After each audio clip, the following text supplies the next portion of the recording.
ইসলামী ছাত্রী সংস্থা একটি আদর্শবাহী ছাত্রী সংগঠন।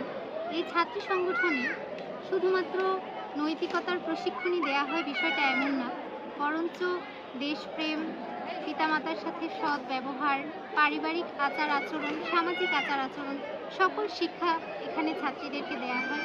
আপনারা যদি আপনাদের বোনেদের, মেয়েদের একজন দেশপ্রেমিক, আদর্শ, ভালো ছাত্রী, নৈতিকতা সম্পন্ন মানুষ হিসেবে গড়ে তুলতে চান, তাহলে তাদেরকে বাংলাদেশ ইসলামী ছাত্রী সংস্থার সাথে যুক্ত করুন।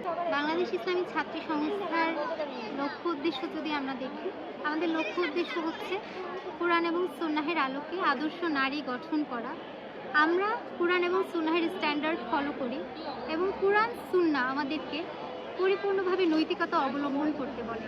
আমরা আমাদের জনশক্তিদেরকে কোরআনের আলোকে প্রশিক্ষণ দিয়ে থাকি, তাকওয়ার শিক্ষা দিয়ে থাকি, যে বিষয়টা আমাদের তৃণমূল পর্যন্ত জনশক্তিদেরকে নানা ধরনের পাপ কাজ থেকে বিরত রাখে। বাংলাদেশ ইসলামী ছাত্রী সংস্থার কাছে বাংলাদেশের ছাত্রী সমাজ, বাংলাদেশের নারী সমাজ শতভাগ নিরাপদ। এখানে অনিরাপদ, অনৈতিক কোনো ধরনের কার্যক্রম হয় না, বরঞ্চ তাদের দুনিয়া এবং আখিরাতের কল্যাণের জন্যই আমরা কাজ করে যাচ্ছি।